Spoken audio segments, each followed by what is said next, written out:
Masya Allah segala rupa serahkan ke Allah. Lamun Kangjeng Nabi ditanya ke sahabat, ya Rasulullah, abdi teh hayang sugi sanupang sugina, Allah penta ka nupang sugina. Abdi hayang gagah, sanupang gagahna, Allah penta ka nupang gagahna. Abdi mah hayang kuat, nupang kuat da saha? Gusti Allah penta ka nupang kuatna.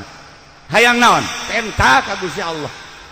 Kitu Kangjeng Nabi mere cara penta hayang sugi ulah menta kamomonon. Urang cisoka mah minta kamu monon atuh. Sagada ka Gunung Kawi segala macam-macam, minimal minta tulisan kaki Nurjaya. Bukunya nana ge susah. Suka Gusti Allah. Adi maksud Allah. Minta ka Gusti Allah. Sugi nu minta kaya sahabat abdi mah hayang boga ilmu, aya nu boga ilmu saha, Gusti Allah penta ka Allah. Nu minta Gusti Allah pernah nyarios kieu kapan? Ana ilmu la ilmalak kaula ilmu anjeun ilmuwan mun eueuh kula lamun urang boga ilmu haju di aku ku urang sok dicabut deui ku Gusti Allah. Urang boga ilmu ulah di aku sebab cak Gusti Allah ana ilmu kaula ilmu anjeun la ilmalak eueuh ilmuwan maneh mah tuh ja ilmu nu aya di maneh teh nu aing sok ilmu nu aya di maneh ilmu aing titipan ti aing ketika maneh ngalaksanakeunana teu beres dicabut ku aing sia ilmu sia. Pencabutan ilmu teh kumaha cek sahabat ka Kangjeng Rasul? Pencabutan ilmu teh hiji ilmu nama aya ngan nu biasa munajat ka Allah meunaheun teu ngeunaheun. Nu biasa nikmat tahajud ieu mah teu ngeunaheun teu nikmat. Aya deui nu dicabutan nu biasa hudang ti penting teu bisa hudang pencabutan ilmu. Aya deui nu biasana manehanana bisa ngajar dengan tenang jeung santri kulantaran manehanana kuari geus beda lengkah-lengkahna jeung pamarentah maka teu dibere istiqomah jeung santri pencabutan ilmu. Belah dituna engke bakal paroho.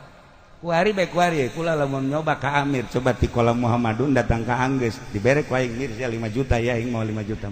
Ayo coba ti kolam datang tetep ceuli datang ka bisa. Pasti pohoan. Ki Nurjaya ti kolam Muhammadun datang ka bab ibtida bae poho. Tak eta teh ilmu teh dicabut ku Gusti Allah. Dicarabut sebab lawan nu ieu nyandung bae. Nu ieu mencitan kebo bae. Atuh geus beres dicabut. Tah itulah para jamaah luruskeun ka Allah. Ulah diaku ilmu teh kurang no Allah.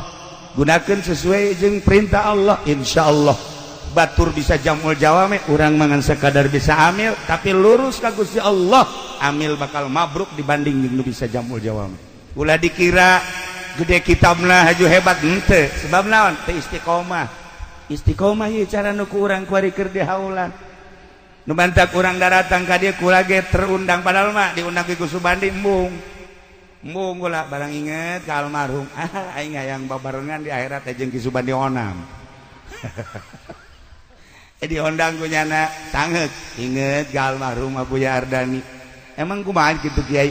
Abah kula sok ngobrol Kiai serba bisa mah Abuya Ardani. Kula eta amun ngobrolkeun ngadengekeun serba bisa kumaha Bah? Kori nya nama bisa. Ceramah nya nama bisa.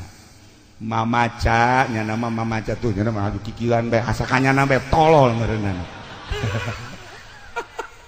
Mamaca kutu berobani nya nama bisa. Masya Allah sagala bisa taki Ardani mah.